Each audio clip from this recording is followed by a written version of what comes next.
बोलो बाके बिहारी लाल की जय हो। बोलो राधा रानी सरकार की जय हो।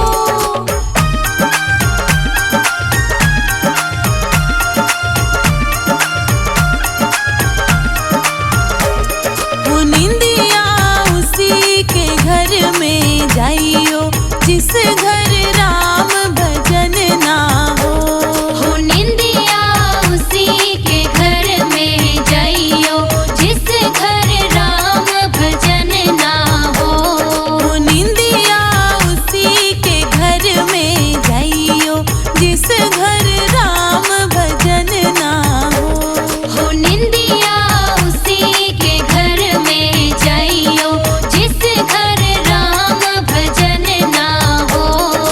राम भजन ना हो जिस घर राम भजन ना हो।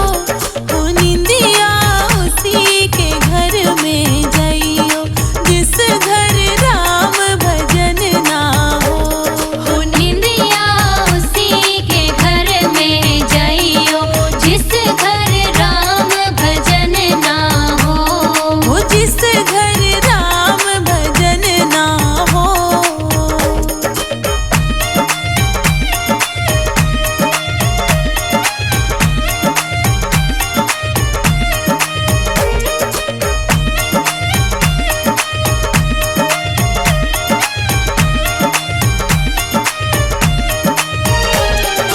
पार्वती बोली शंकर से कथा सुना दो मोहे।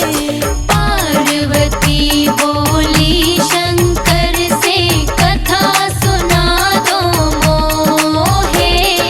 शिव शंकर जी कथा सुनावे पार्वती गई सोए। निंदिया उसी के घर में जाइयो जिस घर राम भजन ना हो। निंदिया उसी के घर में जाइयो जिस घर राम भजन ना हो। जिस घर राम भजन ना हो।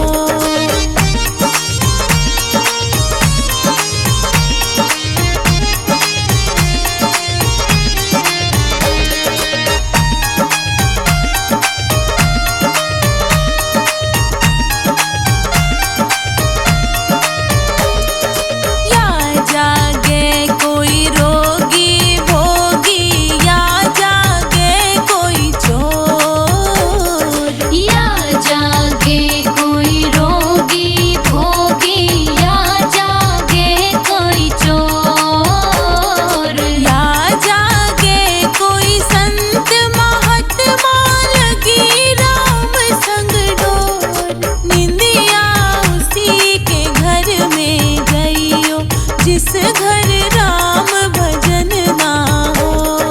निंदिया उसी के घर में जाइयो जिस घर राम भजन ना हो। जिस घर राम भजन ना हो।